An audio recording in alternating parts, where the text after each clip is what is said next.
cuando llegó la noche 17, ella dijo: he llegado a saber, oh rey afortunado, que la joven Zobeida no dejó de instar al mancebo y de inspirarle el deseo de seguirla hasta que éste consintió, y ambos no cesaron de conversar hasta que el sueño cayó sobre ellos, y la joven Zobeida se acostó entonces y durmió a los pies del príncipe, y sentía una alegría y una felicidad inmensas. Después Zobeida prosiguió de este modo su relato ante el califa Harun al-Rashid, Jafar y los tres Salik.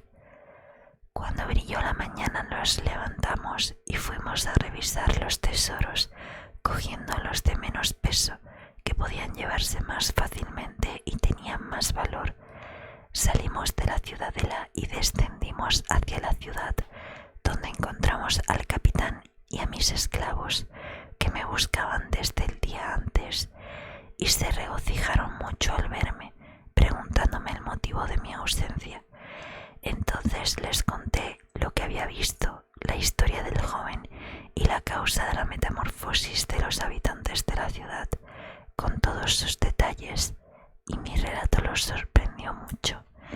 En cuanto a mis hermanas, apenas me vieron en compañía de aquel joven tan hermoso, envidiaron mi suerte y, llenas de celos, maquinaron secretamente la perfidia contra mí. Regresamos al barco y yo era muy feliz, pues mi dicha la aumentaba el cariño del príncipe. Esperamos a que nos fuera propicio el viento, desplegamos las velas y partimos, y mis hermanas me dijeron un día: oh hermana, ¿qué te propones con tu amor por ese joven tan hermoso? Y les contesté: mi propósito es que nos casemos. Y acercándome a él le declaré: oh dueño mío, mi deseo es convertirme en cosa tuya, te ruego que no me rechaces. Y entonces me respondió: escucho y obedezco. Al oírlo, me volví hacia mis hermanas y les dije: no quiero más bienes que a este hombre. Desde ahora todas mis riquezas pasan a ser de vuestra propiedad. Y me contestaron: tu voluntad es nuestro gusto. Pero se reservaban la traición y el daño. Continuamos bogando con viento favorable y salimos del mar del terror, entrando en el de la seguridad. Aún navegamos por él algunos días hasta llegar cerca de la ciudad de Basra, cuyos edificios se divisaban a lo lejos, pero nos sorprendió la noche y huimos de parar la nave y no tardamos en dormirnos. Durante nuestro sueño se levantaron mis hermanas y, cogiéndonos a mí y al joven, nos echaron al agua, y el mancebo, como no sabía nadar, se ahogó, pues estaba escrito por Alá que figuraría en el número de los mártires.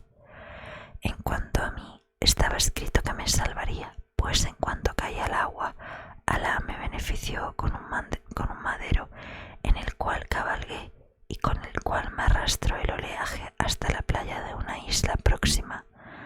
Puse a secar mis vestiduras, pasé allí la noche y, no bien amaneció, eché a andar en busca de un camino y encontré un camino en el cual había huellas de pasos de seres humanos, hijos de Adán. Este camino comenzaba en la playa y se internaba en la isla. Entonces, después de ponerme los vestidos ya secos, lo seguí hasta llegar a la isla opuesta, desde la que se veía en lontananza la ciudad de Basra, y de pronto advertí una culebra que corría hacia mí, y en pos de ella otra serpiente gorda y grande que quería matarla. Estaba la culebra tan rendida que la lengua le colgaba fuera de la boca. Compadecida de ella, tiré una piedra enorme a la cabeza de la serpiente y la dejé sin vida. Mas de improviso la culebra desplegó dos alas y, volando, desapareció por los aires, y yo llegué al límite del asombro. Pero como estaba muy cansada, me tendí en aquel mismo sitio y dormí aproximadamente una hora. Y he aquí que al despertar vi sentada a mis plantas a una negra joven y hermosa que me estaba acariciando los pies. Entonces, llena de vergüenza, hube de apartarlos enseguida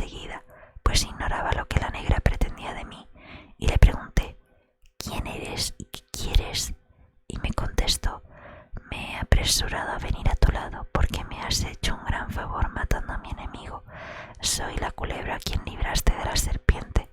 Yo soy una efrita. Aquella serpiente era un efrit enemigo mío que deseaba violarme y matarme, y tú me has librado de sus manos. Por eso, en cuanto estuve libre, volé con el viento y me dirigí hacia la nave de la cual te arrojaron tus hermanas. Las he encantado en forma de perras negras y te las he traído. Entonces vi las dos perras atadas a un árbol detrás de mí. Luego la efrita prosiguió: enseguida llevé a tu casa de Bagdad todas las riquezas que había en la nave, y después que las hube dejado, eché la nave a pique. En cuanto al joven que se ahogó, nada puedo hacer contra la muerte, porque Alá es el único resucitador.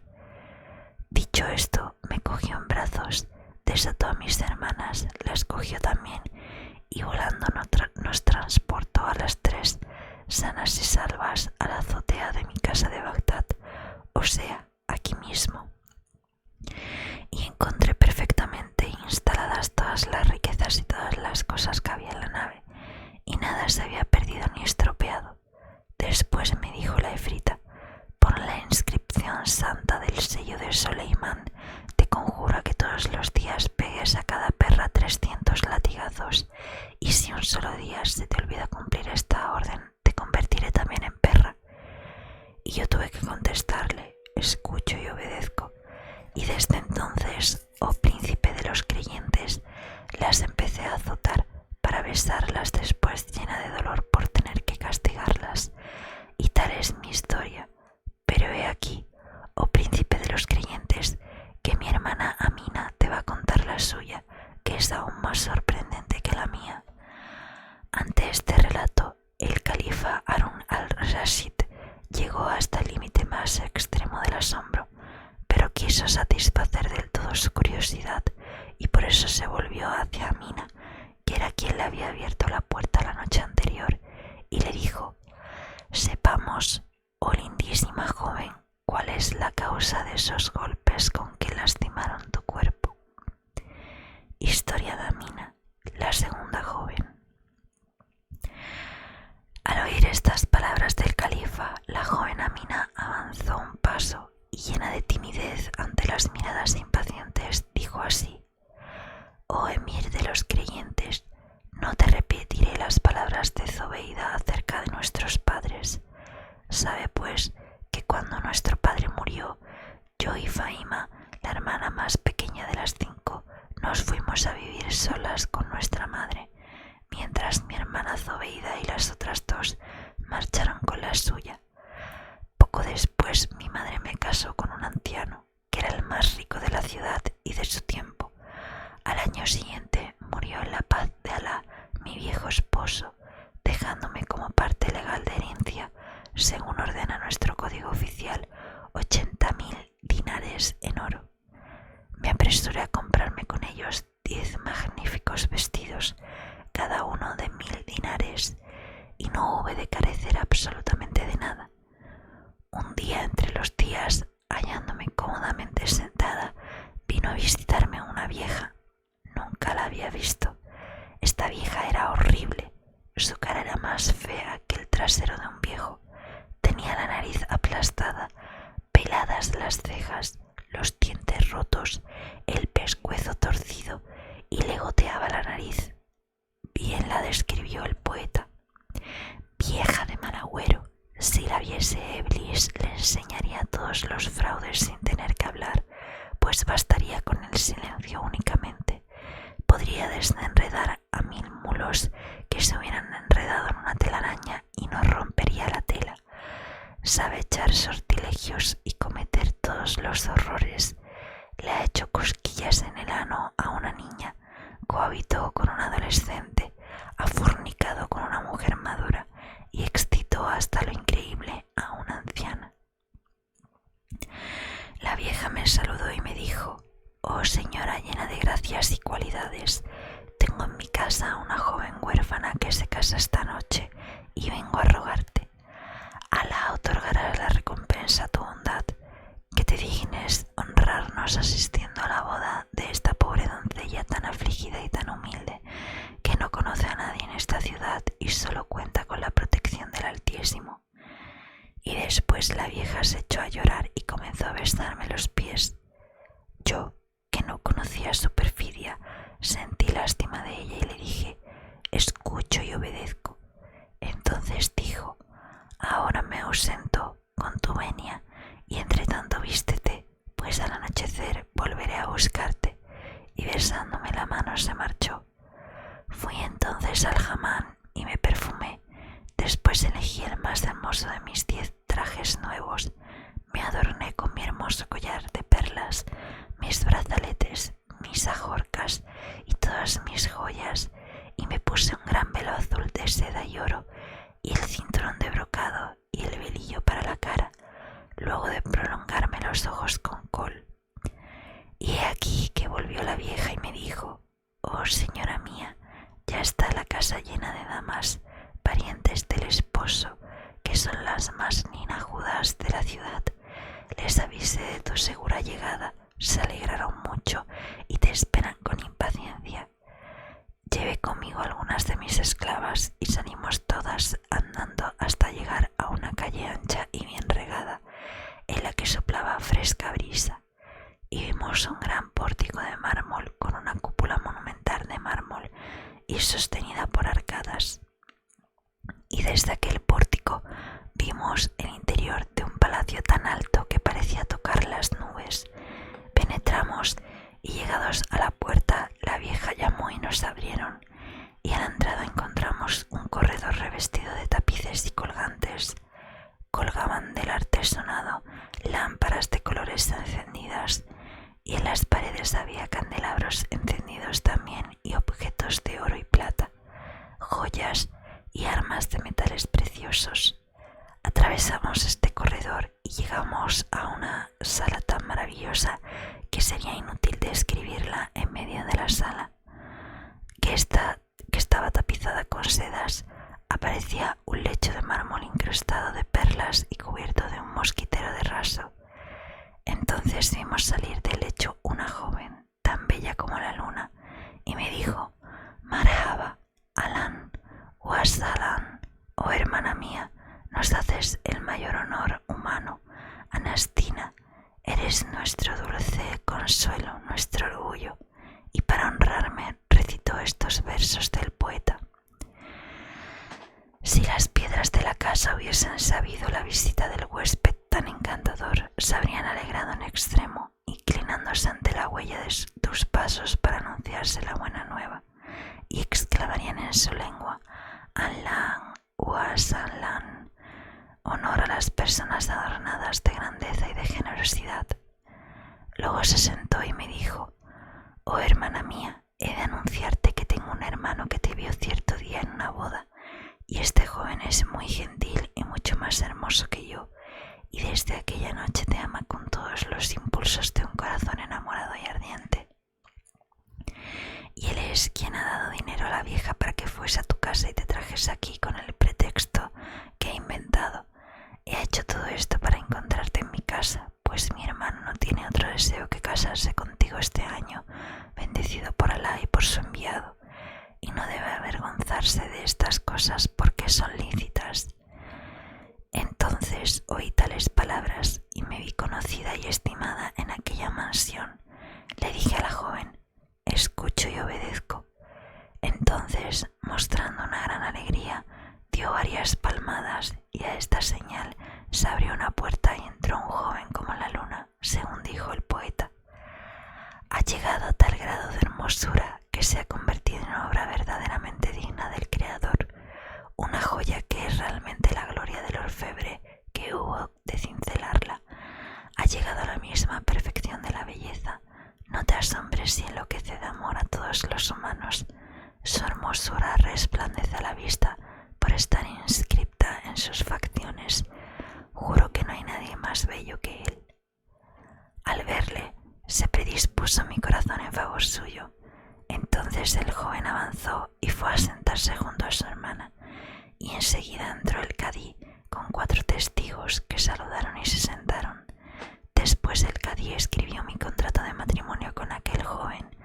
Los testigos estamparon sus sellos y se fueron todos.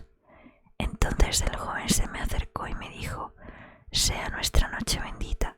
Y luego añadió: oh señora mía, quisiera imponerte una condición. Yo le contesté: habla, dueño mío, ¿qué condición es esa? Entonces se incorporó, trajo el libro sagrado y me dijo: vas a jurar por el Corán que nunca elegirás a otro más que a mí, ni sentirás inclinación hacia otro. Y yo juré observar con la condición aquella. Al oírme mostróse muy contento, me echó al cuello los brazos y sentí que su amor me penetraba en las entrañas y hasta el fondo de mi corazón. Enseguida los esclavos pusieron la mesa y comimos y bebimos hasta la saciedad, y llegada la noche me cogió y se tendió conmigo en el lecho y pasamos entrelazados la noche, uno en brazos de otro, hasta que fue de día. Vivimos durante un mes en la alegría y en la felicidad, y al concluir este mes pedí permiso a mi marido para ir al zoco y comprar algunas telas. Me concedió este permiso. Entonces me vestí y llevé conmigo a la vieja, que se había quedado en la casa, y nos fuimos al zoco. Me paré a la puerta de un joven mercader de sedas que la vieja me recomendó mucho por la buena calidad de sus géneros y a quien conocía de muy antiguo, y añadió: es un muchacho que heredó mucho dinero y riquezas al morir su padre. Después, volviéndose hacia el mercader, le dijo: saca lo mejor y más caro que tengas en tejidos, que son para esta hermosa dama. Y dijo él: escucho y obedezco. Y la vieja, mientras el mercader desplegaba las telas, seguía elogiándolo y haciéndome observar sus cualidades. Y yo le dije: nada me importan sus cualidades ni los elogios que le diriges, pues no hemos venido más que a comprar lo que necesito para volvernos luego a casa. Y cuando hubimos escogido la tela, ofrecimos al mercader el dinero de su importe, pero éste se negó a coger el dinero y nos dijo: hoy no os cobraré dinero alguno, eso es un regalo por el placer y por el honor que recibo al veros en mi tienda. Entonces le dije a la vieja: si no quiere aceptar el dinero, devuélvele la tela. Y él exclamó: por Alá, no quiero tomar nada de vosotras. Todo eso os lo regalo. En cambio, oh hermosa joven, concédeme un beso, solo un beso, porque yo doy más valor a ese beso que a todas las mercancías de mi tienda. Y la vieja le dijo riéndose: oh guapo mozo, locura es considerar un beso como cosa tan inestimable. Y a mí me dijo: oh hija mía, ¿has oído lo que dice este joven mercader? No tengas cuidado, que nada malo ha de pasar porque te dé un beso únicamente, y en cambio podrás escoger y tomar lo que más te plazca de todas estas telas preciosas. Entonces contesté: ¿no sabes que estoy ligada por un juramento? Y la vieja replicó: déjale que te bese, que con que tú no hables ni te muevas, nada tendrás que echarte en cara, y además recogerás el dinero que es tuyo y la tela también.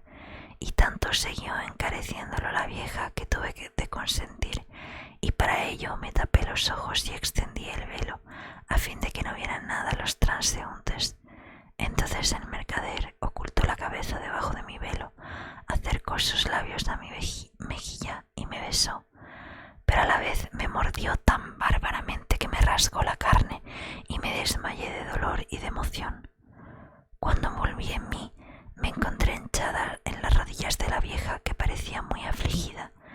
En cuanto a la tienda, estaba cerrada y el joven mercader había desaparecido.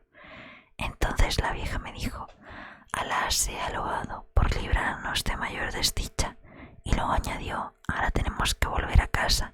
Tú fingirás estar indispuesta y yo te traeré un remedio que te curará la mordedura inmediatamente. Entonces me levanté y, sin poder dominar mis pensamientos y mi temor por las consecuencias, eché a andar hacia mi casa, y mi espanto iba creciendo según nos acercábamos. Al llegar, entré en mi aposento y me fingí enferma. A poco entró mi marido y me preguntó muy preocupado: «Oh, dueña mía, ¿qué desgracia te ocurrió cuando saliste?» Yo le contesté: «Nada, estoy bien».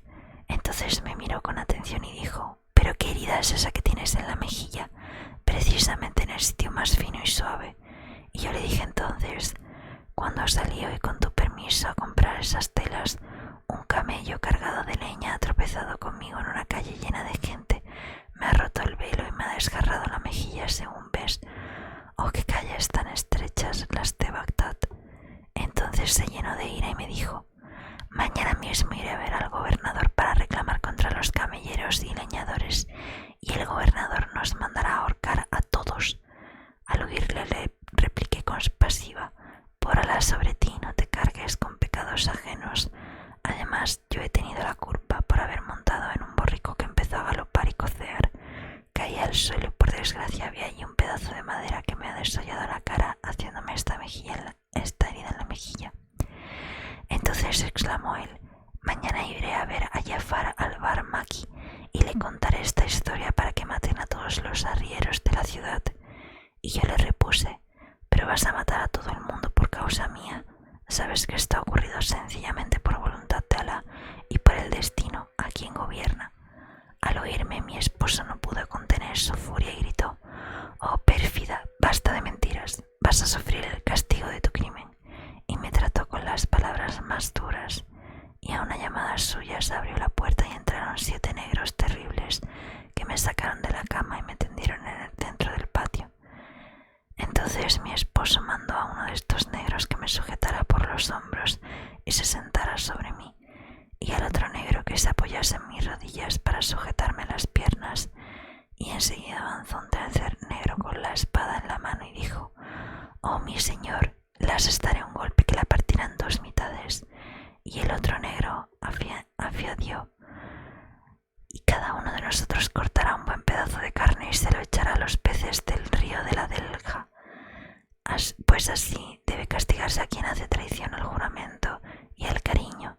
Y en apoyo de lo que decía recitó estos versos: si supiese que otro participa del cariño de la que amo, mi alma se rebelaría hasta arrancar de ella tal amor de perdición, y le diría a mi alma: mejor será que sucumbamos nobles, porque no alcanzará la dicha el que ponga su amor en el pecho del enemigo. Entonces mi esposo dijo al negro que empuñaba la espada: oh valiente Saad, hiere a esa pérfida. Y Saad levantó el acero, y mi esposo me dijo: Aradiem, alta voz, tu acto de fe y recuerda las cosas y trajes y efectos que te pertenecen para que hagas testamento, porque ha llegado el fin de tu vida.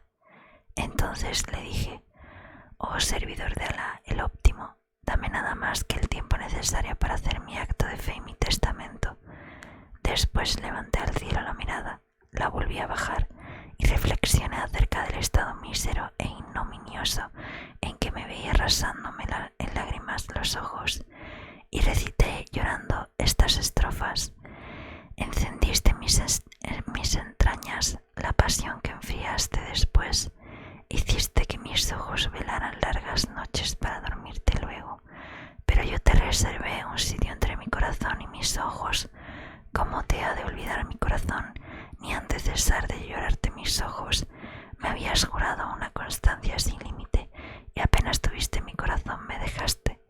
Y ahora no quieres tener piedad de ese corazón ni compadecerte de mi tristeza. Es que no naciste más que para ser causa de mi desdicha y de la de toda mi juventud. Oh amigos míos, os conjuro por Alá para que cuando yo muera escribáis en la losa de mi tumba: aquí yace un gran culpable, uno que amó. Y en el afligido caminante que conozca los sufrimientos del amor dirigirá a mi tumba una mirada compasiva.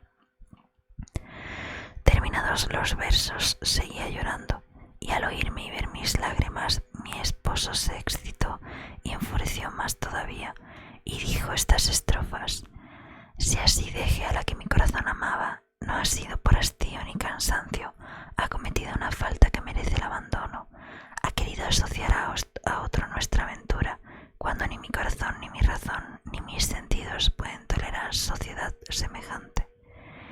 Y cuando acabó sus versos yo lloraba aún, con la intención de conmoverle, y dije para mí: me tornaré sumisa y humilde, y acaso me indulte de la muerte, aunque se apodere de todas mis riquezas. Y le dirigí mis súplicas y recité con gentileza estas estrofas: en verdad te juro que si quisieres ser justo no mandarías que me matasen, pero es sabido que el que ha juzgado inevitablemente la separación nunca supo ser justo. Me cargaste con todo el peso de las conciencias consecuencias del amor, cuando mis hombros apenas podían soportar el peso de la túnica más fina o algún otro todavía más ligero. Y sin embargo, no es mi muerte lo que me asombra, sino que mi cuerpo, después de la ruptura, siga deseándote. Terminados los versos, mis sollozos continuaban, y entonces me miró, me rechazó con ademán violento, me llenó de injurias y me recitó estos otros. Atendiste a un cariño que no era el mío y me has hecho sentir todo tu abandono, pero yo te abandonaré como tú me has abandonado, desdeñando mi deseo, y tendré contigo la misma consideración que conmigo tuviste, y me apasionaré por otra, ya que a otro te inclinaste, y de la ruptura eterna entre nosotros no tendré yo la culpa, sino tú solamente. Y al concluir estos versos, dijo al negro: córtala en dos mitades, ya no es nada mío. Cuando el negro dio un paso hacia mí, desesperé de salvarme, y viendo segura ya mi muerte, me confié a Alá Todopoderoso. Y en aquel momento vi entrar a la vieja, que se arrojó a los pies del joven, se puso a besarlos y le dijo: oh hijo mío, como nodriza tuya te conjuro por los cuidados que tuve contigo, a que perdones a esa criatura, pues no cometió falta que merezca tal castigo. Además, eres joven todavía, y temo que sus maldiciones caigan sobre ti. Y luego rompió a llorar y continuó en sus súplicas para convencerle, hasta que él dijo: basta, gracias a ti no la mato, pero la he de señalar de tal modo que conserve las huellas todo el resto de su vida. Entonces ordenó algo a los negros e inmediatamente me quitaron la ropa, dejándome toda desnuda, y él con una rama de membrillo me fustigó toda, con preferencia el pecho, la espalda y las caderas, tan recia y furiosamente que hube de desmayarme, perdida ya toda la esperanza de sobrevivir a tales golpes. Entonces cesó de pegarme y se fue, dejándome tendida en el suelo, mandando a los esclavos que me abandonasen en aquel estado hasta la noche, para transportarme después a mi antigua casa, a favor de la oscuridad. Y los esclavos lo hicieron así, llevándome a mi antigua casa como les había ordenado su amo. Al volver en mí, estuve mucho tiempo sin poder moverme a causa de la paliza. Luego me aplicaron varios medicamentos y poco a poco acabé por curar, pero las cicatrices de los golpes no se borraron de mis miembros ni de mis carnes, como azotadas por correas y látigos. Todos habéis visto sus huellas. Cuando hube curado, después de 4 meses de tratamiento, quise ver el palacio en que fui víctima de tanta violencia, pero se hallaba completamente derruido, lo mismo que la calle donde estuvo desde uno hasta el otro extremo, y en lugar de todas aquellas maravillas no había más que montones de basura acumulados por las barreduras de la ciudad, y a pesar de todas mis tentativas no conseguí noticias de mi esposo. Entonces regresé al lado de Faima, que seguía soltera, y ambas fuimos a visitar a Zobeida, nuestra hermanastra, que te ha contado su historia y la de sus hermanas convertidas en perras, y ella me contó su historia y yo le conté la mía, después de los acostumbrados saludos. Y mi hermana Zobeida me dijo: oh hermana mía, nadie está libre de las desgracias de la suerte, pero gracias a Alá ambas vivimos aún. Permanezcamos juntas desde ahora, y sobre todo que no se pronuncie siquiera la palabra matrimonio. Y nuestra hermana Faima vive con nosotras, tiene el cargo de proveedora y baja al zoco todos los días para comprar cuanto necesitamos. Yo tengo la misión de abrir la puerta a los que llaman y de recibir a nuestros convidados, y Zobeida, nuestra hermana mayor, corre con el peso de la casa, y así hemos vivido muy a gusto, sin hombres, hasta que Faima nos trajo el mandadero cargado con el gran cantidad de cosas, y le invitamos a descansar en casa un momento, y entonces entraron los 3 Salik, que nos contaron sus historias, y enseguida vosotros, vestidos de mercaderes. Ya sabes, pues, lo que ocurrió y cómo nos han traído a tu poder, oh príncipe de los creyentes. Esta es mi historia.